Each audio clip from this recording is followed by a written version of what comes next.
नमस्कार दोस्तों, संकल्प मैथ्स क्लासेस में आपका स्वागत है। चक्रवृद्धि ब्याज कंपाउंड इंटरेस्ट का पार्ट 2 हल कर रहे हैं हम। ये दूसरे टाइप के प्रश्न हैं आपके पास और ये प्रश्न गुना पे आधारित है।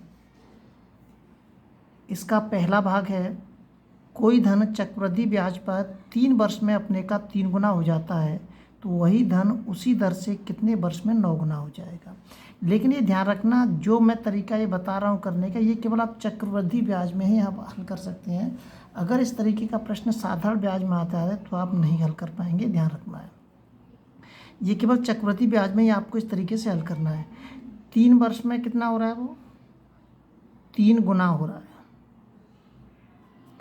तो कितने, मैंने मान लिया टी वर्ष में हुआ कितना हो गया, 9 गुना हो गया।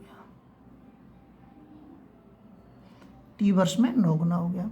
अब ये जो 9 लिखा हुआ है, मुझे इसका जो बेस बनाना है, इस 9 की जगह पे यहाँ जो लिखा हुआ है इतना ही बेस होना चाहिए इसके अंदर। समझ में आ रहा है? यहाँ 3 क्यों लिखा है मैंने? 3 इसलिए लिखा है, इसलिए नहीं लिखा है क्योंकि ये 9 का वर्ग होता है, बल्कि यहाँ जो 3 है ये वाला बेस इसके बराबर होना चाहिए। समझ में आ रहा है? इसके बराबर होना चाहिए ये वाला बेस, और फिर वो वर्ग करके या घन करके इतना भी आ जाना चाहिए। समझ में आ रहा है? तो अब मैं इस वर्ग का जो 2 लिखा हुआ है, ऊपर घात जो लिखी हुई है, इसका इसके अंदर गुणा कर देता हूँ मैं। कितना आ जाएगा? 6 वर्ष में हो जाएगा वो। समझ में आ रहा है? ये 3 मैंने इसलिए नहीं लिखा है क्योंकि ये वर्ग होता है, इसके वर्ग से कोई मतलब नहीं, ये इसकी वजह से लिखा है मैंने। ये जो बेस, अगर यहाँ जितना बेस है उतना ही बेस यहाँ पर होना चाहिए हमारा, ये ध्यान रखना है आपको। अगला सवाल देखते हैं। अगला जो सवाल दे रखा है, कोई धन चक्रवृद्धि ब्याज पर 5 वर्ष में अपने का 2 गुना हो जाता है। 5 वर्ष में कितना हो रहा है? 5 वर्ष में अपने का 2 गुना हो रहा है। तो टी वर्ष में कितना हो जाएगा? वो 8 गुना हो जाएगा। ठीक है, मैंने अभी बताया था कि बेस कितना होना चाहिए, इसके बराबर। ये 2 आ गया, ऊपर कितने लिख दूँ मैं कि 8 हो जाए? 2 दूनी 4, 4 दूनी 8, 3 लिख देता हूँ। 3 का इसमें गुणा कर दिए, 3 पंजे 15। कितने वर्ष में हो जाएगा? 15 वर्ष में कितनी हो जाएगी? 8 गुना हो जाएगी। अगला सवाल देखते हैं। यहाँ पे दूसरे टाइप के सवाल हैं, ध्यान रखना है, गुणा पर आधारित सवाल हैं। इसके फिर अवशेष जो बचे हुए सवाल हैं, जो अभ्यास के रूप में आपको मैं बताऊँगा, वो मैं अगले वीडियो में आपको बताऊँगा। ये केवल गुणा पर आधारित सवाल है। एक धन चक्रवृद्धि ब्याज पे 4 वर्ष में अपने का कितना हो जाता है? 2 गुना हो रहा है। तो ऐसे ही करेंगे, 4 वर्ष में कितना हो रहा है? वो 2 गुना हो रहा है। तो टी वर्ष में कितना हो जाएगा? वो 16 गुना कह रहा है, वो सवाल वही है। कर दीजिए ऐसे ही, 2 लिख दीजिए बिना सोचे समझे ये वाला। अब ऊपर कितने लिखूँ कि 16 हो जाए?